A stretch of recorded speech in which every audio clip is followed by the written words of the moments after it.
class, welcome to today's lecture, and today we are going to talk about the school as a social institution and the school as a social organization.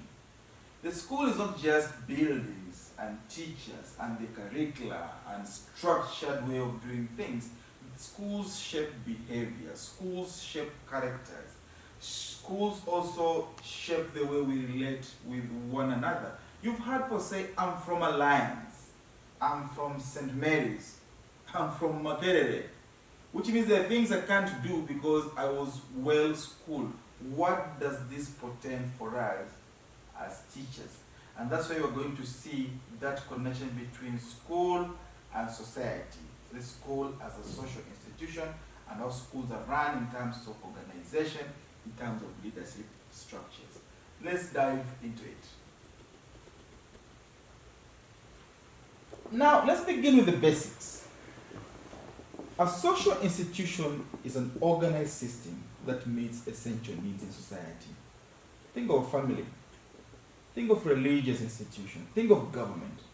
And yes, think of education as well. School play three major roles. The first role is they socialize us. They teach us norms, they teach us values, they teach us acceptable behavior. Most of how we behave is a residual outcome of our schooling. Schools also act as educational hubs, delivering formal knowledge. You'll be told that the basic function of a school is to impart knowledge.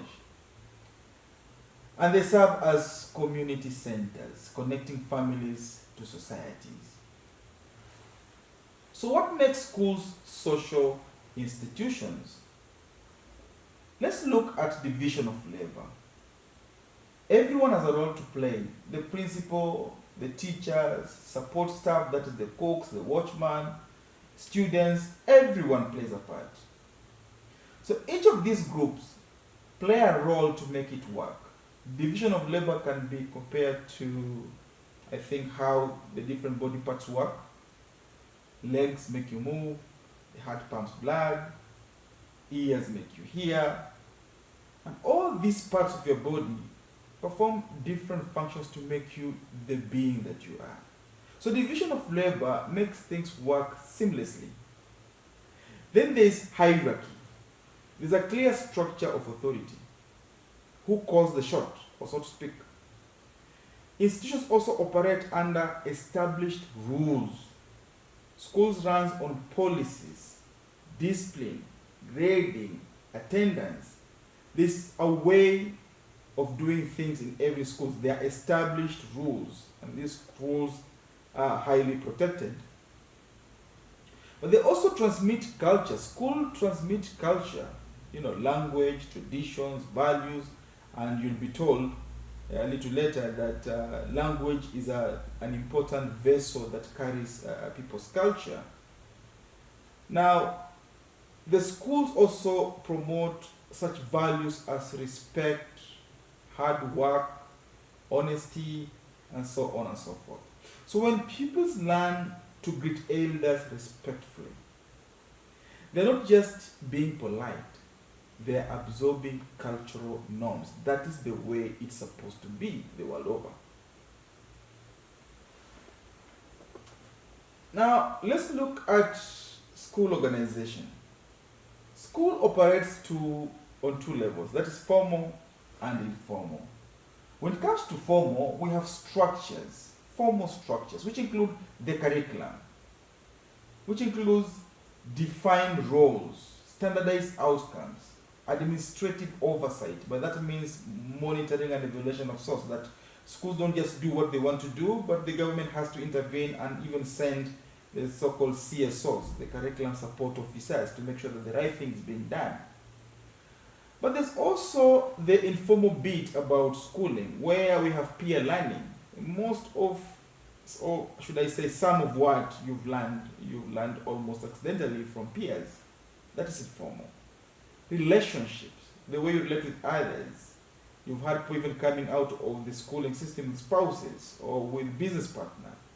Emotional development and influence from norms, when you are in school, you have these mentorship programs that help you, to mold your character, that shape your character. So that is not something you take for granted. It's informal, but it does help to create a whole product that then can fit into society as a productive member of that society. At Kibabi University, students might study civic theory in class, which is like a formal way of studying, but develop leadership through clubs and media internships. That is informal. Are they both essential? Yes, both are essential because the output, the product from that kind of education is what matters. Somebody who is able to render their services effortlessly. Let's look at leadership styles. Just like any organization, schools have leadership styles. And this is not pushed down on them by the government. It almost just happens accidentally based on who is running the school. Remember, the head teacher is the CEO, the chief executive officer of that school. You guys just came back from school practice, and I think you remember in your various schools, there are times when the deputy would call the shots, sometimes the principal call the shots, sometimes you will have consensus building where teachers have a say, sometimes you consult students. All those are different styles. So let's begin with autocratic leadership style. Autocratic leadership style is a top-down kind of style. You've heard people say or use the metaphor, orders from above. That is just a romantic way of saying that there is somebody at the top who wouldn't listen to other people's opinion, and it's either their way or the highway. That is called autocratic leadership. And then there is democratic leadership, where there is consensus building, there is shared decision making. You want to agree, you want to sit in a round table and say, this is the way to go, let's vote. That is democratic. And then there's laissez-faire, which is like a carefree kind of leadership style, where there is minimal interference. If I'm to put it in vernacular, I would say everything goes. You want to do this, you do it. So it's laissez-faire. Now, autocratic leadership may ensure discipline, that the boss has said and everybody just moves to line. The boss has said, we want to do this, all hands on deck, and everybody is falling into line. Gets things done quickly because there is no that long process of decision making. But the trouble is, it can stifle creativity. If you're doing things the boss way, you have no room for creativity. Democratic leadership fosters engagement, that your views are valued and you own the decisions because you are involved in the process. Whereas laissez-faire can empower but may cause confusion. If everything goes, if everyone wants to do what they want to do, that means you are living in anarchy per se, that there are no structured ways of doing things, and therefore that can create confusion. Now let's look at power dynamics. How does power flow? We look at pyramidal structure of leadership, where there's concentration of authority at the top. The metaphor of a pyramid where it's the small tip is at the top, and then at the bottom there's everybody else. That tip is the leader, the bottom is the masses. Now, we also have the flat structure, which is like the name suggests, it distributes that power evenly so that everybody has an equal say in the decision-making process. Now, all these dynamics shape the way we run schools, because leadership affects decision-making, leadership affects choices of teaching methods and style. That if it's not pyramidal, if it's flat, everybody has a choice. Everybody does it the way they want to do it. If it's pyramidal and the boss says, this is the way you do it, you're going to do it my way, or you're going to do it the TSC way, or you're going to do it the CBE way, you just have to do that. There's no room for negotiation. Now, all these affect how you manage schools.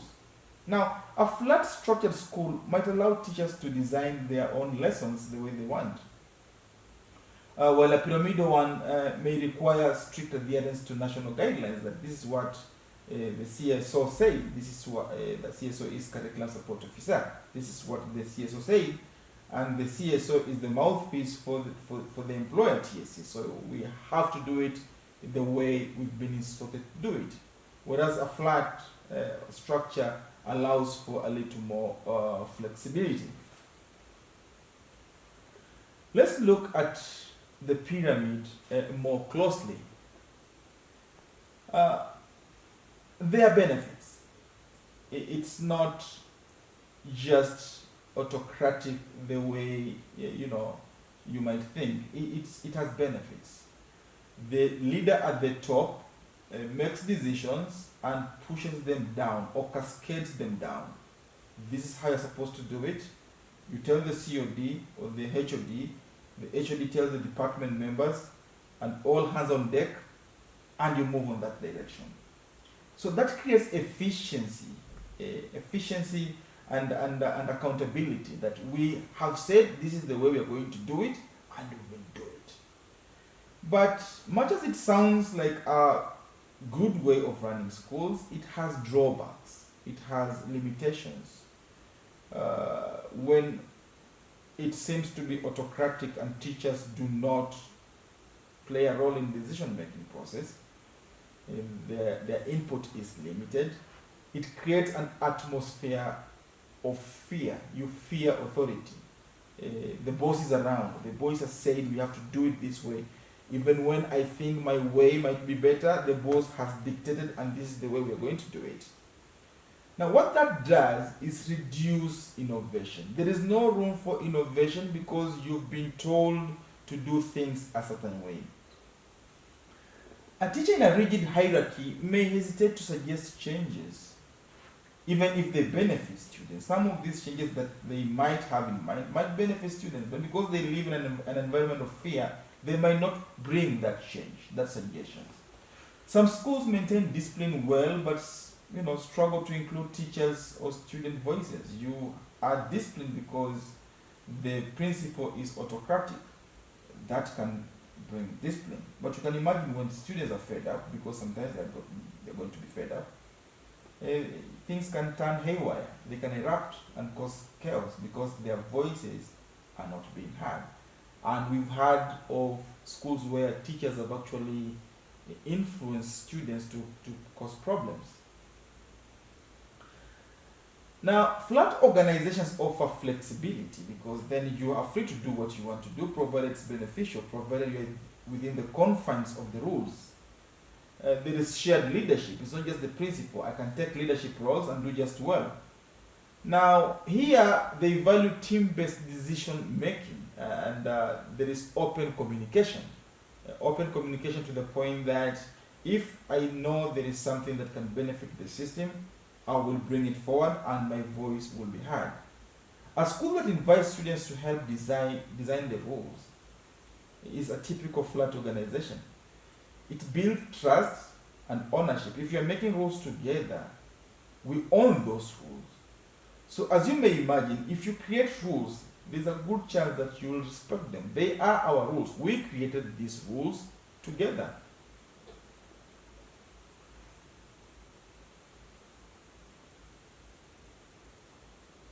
Now,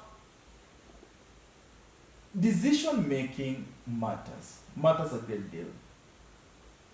So we look at school governance and decision making.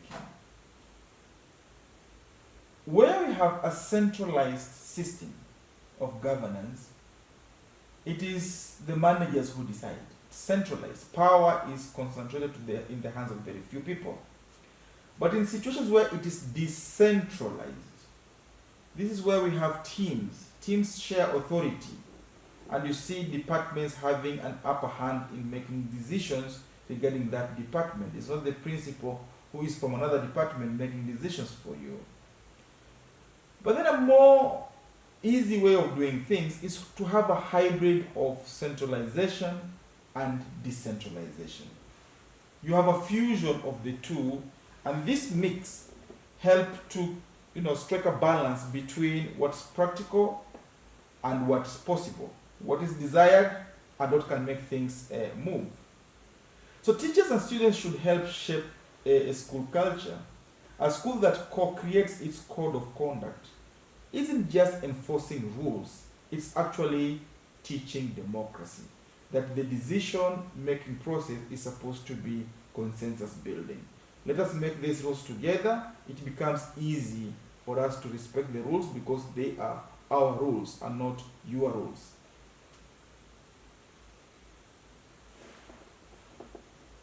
Now, curriculum does more than teach subjects because it also transmits culture.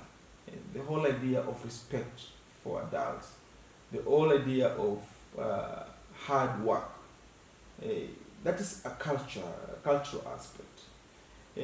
Curriculum also prepares people for different roles that they're going to be taking in the future and ultimately shaping identity.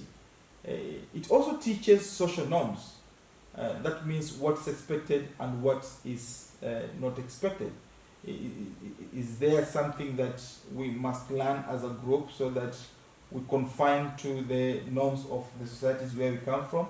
A curriculum does that, and it becomes as a tool for socialization. There's a lot of information that is embedded inside the curriculum that helps shape learners into responsible grown-ups. And you might want to ask, the whole essence of education is just to make you fit well into the society where you come from and help you contribute meaningfully.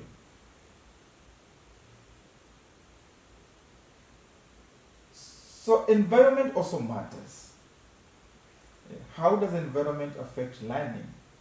A self-supportive environment will boost academic success. That goes without saying. That if you feel safe, if you feel supported, you are likely to give more.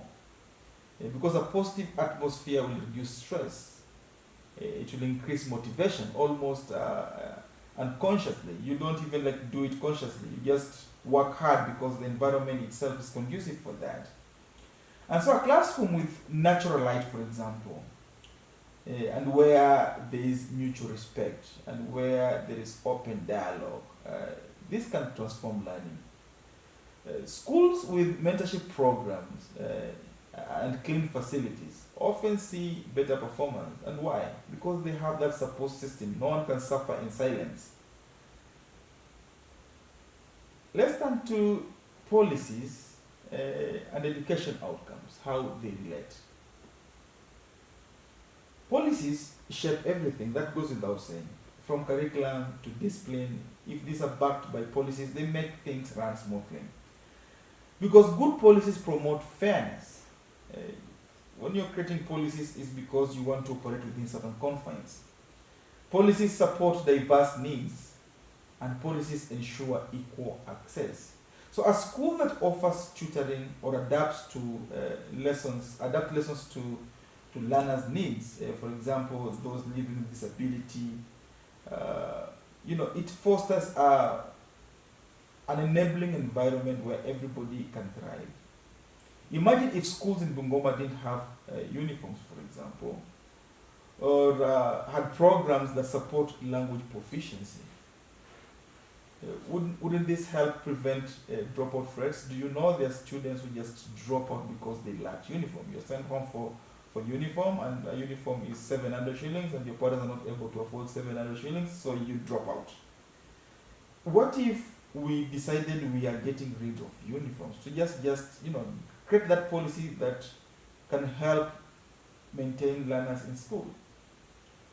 What about a policy like school feeding program that can help the marginalized, can help the poor? Just making sure that participation rates improve. That would be important. So some of these policies can impact outcome. A hungry child can hardly understand what you're teaching class.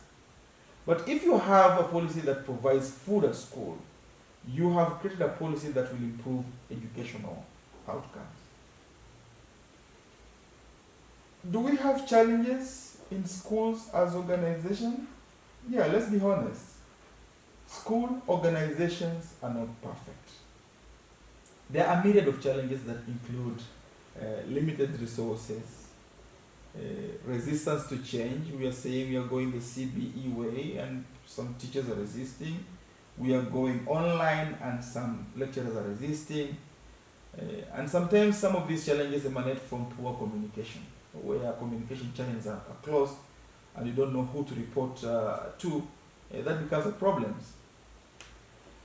However, these challenges are not insurmountable. Solutions can be found through clear communication where everyone is told what is expected of them.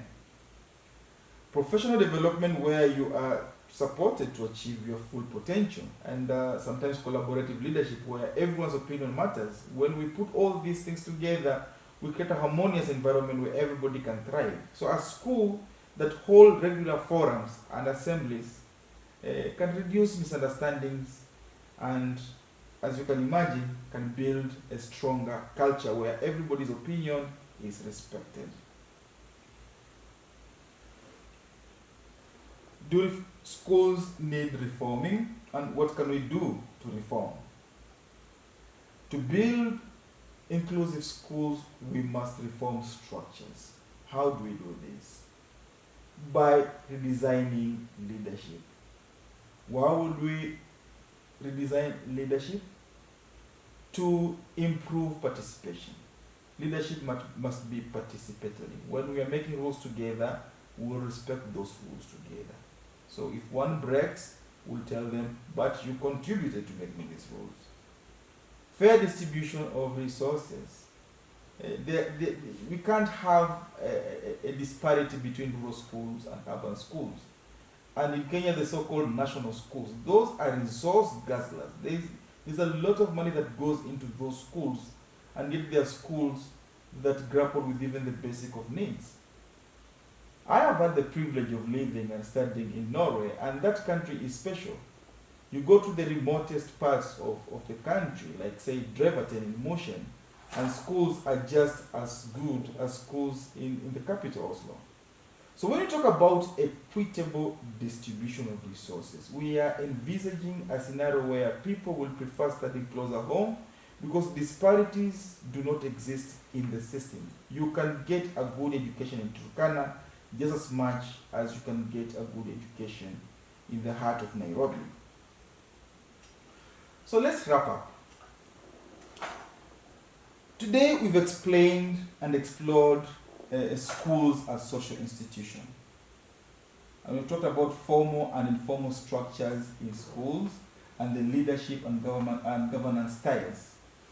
We've also talked about challenges and the reforms that we might need to just create a level playing field where all children in a system can be able to thrive regardless of where they come from. Class, remember that schools don't just deliver knowledge, they also shape society. As educators and civic leaders, we must ask, are our schools empowering students or just managing them? The answer here lies in how we structure, how we lead, and how we reform our educational system. Well, we have come to the end of the lecture, and I want you to know that these slides are available on the learning management system together with comprehensive notes. On the learning management system, there is also the discussion forum where you can pose questions and we as a class can respond to those questions, because I personally believe that educational experiences should be a mediation of knowledge. I want to learn as much from you as you would from me. Until next time, goodbye.